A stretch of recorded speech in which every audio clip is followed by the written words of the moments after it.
하늘의 선물 임신. 오랜 기다림과 노력 끝에 이루어지는 소중한 생명과의 만남.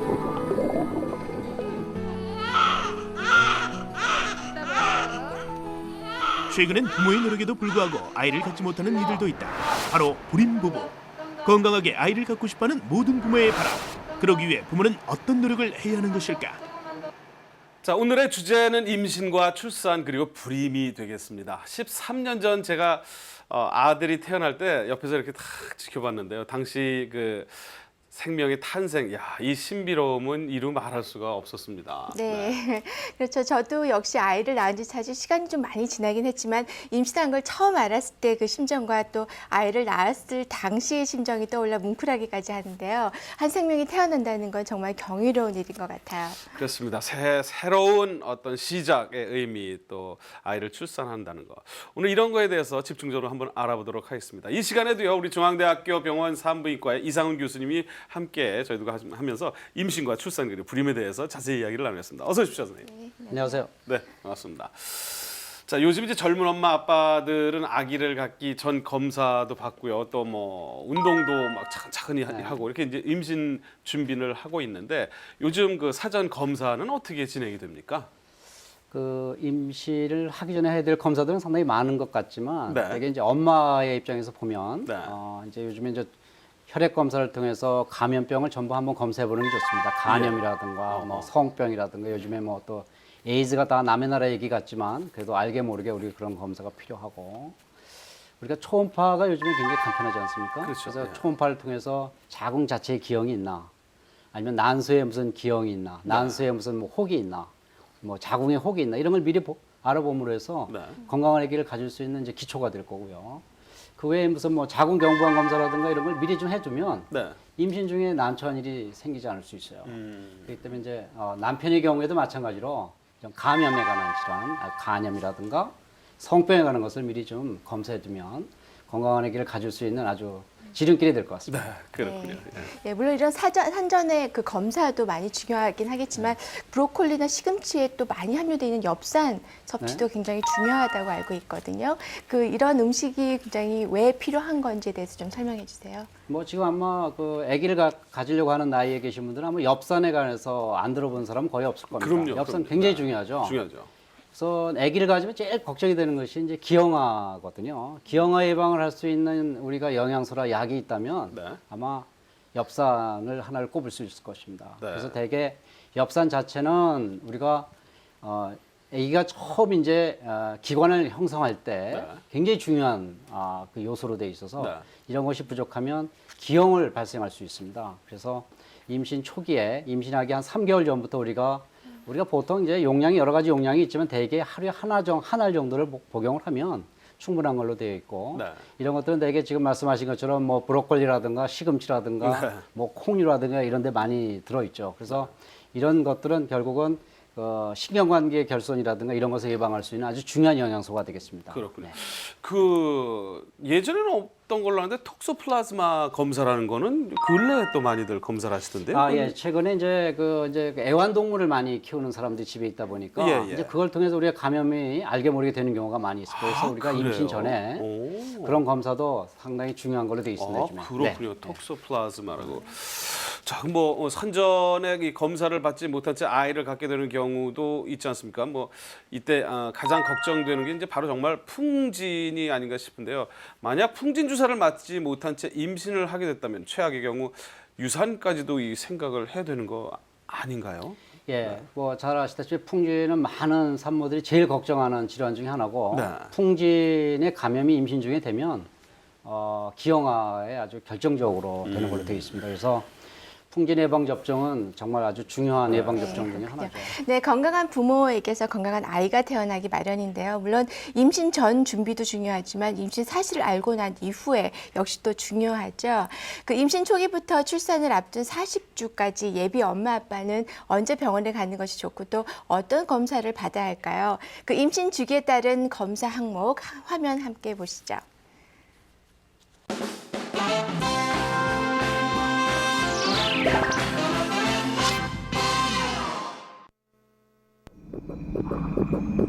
(280일) (40주간의 태교 여행을 마치고 세상과 마주하게 된 아이. 그동안 엄마는 어떤 검사를 받았을까? 임신을 축하합니다. 보통 임신 여부를 알게 된 시기는 4주에서 5주 사이. 하지만 임신 초기라고 해서 가볍게 봐선 절대 안 된다. 40주간의 기간 중 12주까지가 가장 중요하기 때문이다. 이땐 태아의 신체와 장기가 형성되는 시기인 동시에 유산의 위험률이 가장 높은 시기이기도 하다. 임신을 알고 난 뒤에는 모든 것에서 조심하는 것이 최선의 방법이다. 임산부인 만큼 당연히 이제 술, 담배는 피하셔야 할 것 같고, 임신 초기에 특히 6주에서 10주 사이에는 아기의 기관이 형성되는 만큼 약물 복용도 피하는 것이 좋겠습니다. 또한 사우나나 찜질방에서 너무 고온에 노출되는 것도 좋지 않고 신체에 무리가 가는 운동도 삼가하는 것이 좋을 것 같습니다. 임신 초기에는 파마나 염색도 하지 않는 것이 좋겠고, 또한 부부관계도 임신 초기에는 가급적 피하는 것이 좋겠습니다. 안정기에 접어든 임신 중기. 이땐 엄마 뱃속에서 태아가 쑥쑥 자라는 시기이기도 하다. 이 시기엔 대부분의 산모가 태동을 느끼며 몸무게도 눈에 띄게 증가한다. 임신을 하면 태아에게 많은 철분을 제공하기 때문에 임산부는 통상 3, 4개월 때부터 철분제를 복용해야 한다. 저희가 임신 기간 중에는 정상적으로 이제 산모의 혈액량이 늘어나게 됩니다. 만삭때가 되면 한 1리터 정도 가까이가 양이 늘어나게 되는데, 그 안에 채워지지 않으면 이제 임신 말기쯤이 되면 이제 빈혈이 생기게 되거든요. 그래서 우리가 그 적혈구를 만드는 원료가 되는 게 철분이기 때문에 원료를 잘 보충해서 이제 그 혈액량 늘어난 것만큼 내용이 채워질 수 있도록 보충하는 게 필요합니다. 이땐 산모의 혈액을 채취해 다운 증후군, 에드워드 증후군, 그리고 신경관 결손 여부를 알아보게 되는데, 3가지 지표를 이용해 알아보는 트리플 검사와 이니빈 호르몬 지표를 더한 쿼드 검사가 주로 사용되고 있다. 똑같이 적용할 수 있는 건 아니에요. 근데 여기서 하여튼 트리플 검사라는 거는 기형아 검사라고 해서 많이 알고 계시는 검사예요. 임신 16주에서 18주 사이가 가장 검사 적기로 알려져 있어요. 왜냐하면 산모의 그 피를 체열을 해서 그 성분의 변화를 보는 거기 때문에 다른 시기에 검사하게 되면 그 통계적인 의미가 떨어져서 보통은 그런 지금 말씀드린 시기에 검사를 하도록 권하고 있죠. 만약 35살이 넘은 고령 산모의 경우 양수를 채취하는 양수 검사를 대신하기도 하는데, 검사 결과 18번 염색체가 3개일 경우 에드워드 증후군으로, 그리고 21번 염색체가 3개일 경우 다운 증후군으로 판명하게 된다. 분만 당시 나이가 35세 이상이거나 35세 이하인 경우에 선별검사에서 고위험군으로 결과를 받으신 분들, 그리고 3번째로는 가족분이나 아니면 이전 분만에서 이상 있는 아기를 낳으셨던 경험이 있으신 분처럼 이제 위험도가 증가된 분들의 대상으로 양수검사를 시행하고 있습니다. 이맘땐 뱃속 아기의 얼굴까지도 볼 수 있을 정도로 태아가 훌쩍 자라있다. 이젠 아이와 만나게 될 날이 얼마 남지 않았다. 아무래도 첫 출산이다 보니까는 많이 긴장도 되고 초조하고 불안하고 그런데 아기랑 같이 호흡 잘 맞춰가지고 짧은 진통 시간 안에 순산했으면 좋겠어요. 걱정 같은 거 안 되세요? 걱정돼요. 임신 후반기엔 당뇨병이 없던 사람도 호르몬의 영향으로 임신성 당뇨가 나타날 수 있다. 특별한 원인이 없이도 임신 중에 당뇨병은 생길 수 있지만, 이러한 임신 중 당뇨병은 분만을 하고 나면 저절로 좋아지게 됩니다. 그러나 임신 중에 이러한 당뇨병을 제대로 치유하지 않았을 때에는 산모도 분만 후에 당뇨병으로 되는 경우가 많고요. 또한 태어나는 아이도 소아 비만과 더불어서 당뇨병으로 될 확률도 높습니다. 출산이 임박해오면서 다리가 붓는 임신 중독증, 즉 임신성 고혈압이 나타나는 경우도 있다. 임신 후기는 이제 한 30주 내지 32주 되는 시기부터는 2주에 한 번씩 병원을 방문해서 진찰을 받도록 하시면 되고요. 이제 막달에 접어들어서 36주가 되면은 여러 가지 이제 변화도 심하게 나타나고 주의를 해야 되는 시기이기 때문에 일주일마다 한 번씩 병원에 찾아가시도록 말씀을 드리고 있습니다. 지난 40주간 마음을 졸이며 숨고가 기다려온 아이. 그 아이가 사랑과 정성으로 이렇게 태어났다. 네, 화면 잘 봤습니다. 화면을 보니까 제 아내가 아이를 가졌을 때 기록이 새록새록 떠오르는데 당시엔 제 아내가 고령 임신하는 거 이거 정말 조심했어야 하는데 전 뭐 시간이 흐르다 보니까 이거 다 벌써 잊었습니다. 최근에 이제 늦은 결혼과 늦은 출산 고령 임산부가 증가하고 있는데 자, 이들이 주의해야 할 그 사항이 꽤 많을 것 같습니다, 교수님. 네, 뭐 잘 아시다시피 요즘에 이제 사회가 네. 발전하면서 고령 임산부가 많아졌죠. 많아졌죠. 예, 네. 아주 자연적으로 받아졌고 이제 나이가 한 우리가 보통 고령 임신이라고 하면 35세 이상을 얘기하는 거거든요. 네. 근데 일반적으로 우리가 35세 그러면 다 젊은 층이에요. 근데 이제 모두 이제 착각을 하건데 35세가 되면 나도 젊은 사람이 들었으니까 고령 임신이 아니겠지라고 하는 것이 굉장히 제일 문제입니다. 그래서 고령 임신이 나오면 네. 정말 우리가 예방을 좀 해야 되는데 미리 빨리 결혼할 수도 없고 예. 그렇다고 또 이 사회를 구조를 바꿀 수가 없어서 우리가 이걸 예방하고 또 거기에 대한 관심을 많이 가져야 될 거라고 생각이 되는데 네. 우리가 고령 임신이 되면 참 걱정이 되는 것이 임신율도 물론 떨어지지만 예. 임신이 돼도 유산율이 높아지고 또 기형아 확률이 한 5배 정도 이렇게 높아집니다. 네. 또 출산을 할 때에도 여러 가지 합병증이 많이 오죠. 고혈압이라든가 이런 당뇨의 이런 합병증들이 많이 오게 되어 있습니다. 그래서 이런 경우에는 전문의하고 정말 주기적인 그 상담이 좀 필요하고 당뇨, 고혈압에 대한 그런 그 문제들이 나중에 생김으로 해서 과거에 우리가 얘기했던 임신 중독증도 사실 많이 발생하게 됩니다. 네. 그렇게 하면 그것은 아기한테도 굉장히 치명적이기 때문에 그런 미리미리 관리를 전문의하고 상의하면서 건강 관리, 체중 관리를 좀 철저하게 할 필요가 있습니다. 네, 물론 이런 고령 임산부도 문제가 되겠지만 요즘 임신 초 산모들이 가장 큰 걱정이 뭐 소화제나 감기약 같은 경우를 먹은 그런 경우를 가장 걱정을 많이 하거든요. 그 교수님 이에 대해서 정말 좀 명쾌하게 대답을 좀 해주세요. 예, 저도 뭐 산부인과 산모를 많이 보는 입장에서 보면 네. 제일 걱정이 아기를 가졌는데 모르고 소화제나 감기약을 먹었는데 이거 어떡하겠냐 이런 얘기를 저한테 참 많이 듣고 저도 좀 그런 경우에는 참 난감하다라는 생각을 해요. 네. 근데 제가 이제 환자분들한테 항상 얘기하는 것 중에 하나는 가임 여성, 내가 아기를 가질 나이라든가 아기를 갖기를 원하는 그런 과정에 있는 그런 나이에 있어서는 가능하면 굉장히 주의를 해야 됩니다. 그 임신 초기에 임신인 것을 진단한다는 것은 그렇게 쉬운 일이 아니거든요. 그래서 지나고 난 다음에 임신인 것을 알기 때문에 이런 감기약, 그런 또 이런 지금 말씀하신 그런 여러 가지 약들을 복용할 수가 있어요. 그렇지만 우리가 거기서 우리가 상식적으로 좀 알아서 좀 해결할 수 있는 부분들이 있다면 대개 그 임신 4주에서 6주, 8주 사이에 우리가 제일 중요한 기간입니다. 그때 이제 아기가 생성이 돼서 기관들이 형성되는 기관이거든요. 그때는 사실은 어떤 약이 들어가도 어떠한 영향을 받아도 문제를 일으킬 수가 있습니다. 그래서 네. 가능하면 그 기간을 굉장히 중요시하고 네. 설령 먹는다고 하더라도 어떤 때는 그런 약들이 직접적으로 애기한테 영향을 주지 않는 경우들이 네. 상당히 많이 있기 때문에 약의 종류에 따라서도 상당히 많은 변형이 있어요. 네. 그래서 그런 경우에는 빨리 의사하고 상담하는 게 중요하고 더 중요한 것은 빨리 임신을 진단하는 것이 굉장히 중요합니다. 네. 그렇게 함으로써 임신에 대한 대처, 지금 말씀하신 약을 예방할 수 있게 될 것 같습니다. 그렇군요. 그러면 여기서 저희들이 말이죠. 정혜신의 특급 정보를 통해서 임신 전이나 또는 임신 중에는 어떤 점들을 특히 주의해야 할지 정리를 좀 한번 해봤거든요. 화면 한번 보시죠.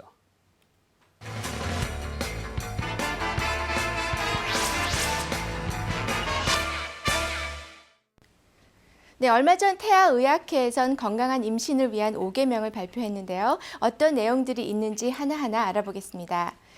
그 첫 번째로는 임신을 계획한 순간부터 엽산을 섭취하라는 것입니다. 임산부에게 엽산이 부족한 경우 기형아 출산이나 출생 후 발육 부진으로 이어질 수 있기 때문에 임신을 계획하고 있는 부부라면 바로 지금부터 엽산을 섭취하시기 바랍니다. 네, 이와 함께 태아의학회에선 아이를 갖기 전이나 임신 중 산전 검사를 필수 실천 사항으로 지목하고 있는데요. 임신을 체계적으로 준비하는 것이야말로 건강한 아이를 낳는 비법임을 기억하시기 바랍니다. 네, 커피를 비롯한 카페인 음료와 술, 담배가 산모에게 금지 품목이라는 점 다들 알고 계시죠? 네, 만약 산모가 알코올을 많이 마시게 되면은 그대로 뱃속 태아에게 전달이 돼 기억력과 판단력이 흐린 태아 알코올 증후군을 가진 아이가 태어날 수도 있습니다. 네, 태아와 산모에게 좋다고 아무 음식이나 무조건 많이 먹는 건 그리 좋은 방법이 아닙니다. 적절한 몸무게를 유지하는 것이야말로 건강한 임신을 위한 지름길임을 명심하시기 바랍니다. 네, 스트레스는 산모는 물론이고 태아 역시 힘들게 합니다. 절대적인 안정이야말로 건강한 산모와 건강한 아이를 만든다는 사실 기억하시기 바랍니다. 네, 건강한 임신을 위한 5계명, 누구나 알고 있는 가장 기본적인 상식입니다. 하지만 임산부 혼자만의 힘으로 100% 실천하기는 어렵습니다. 네, 건강한 임신과 건강한 출산을 위해선 임산부 본인은 물론 주위의 관심과 배려가 우선되어야 하지 않을까 싶습니다.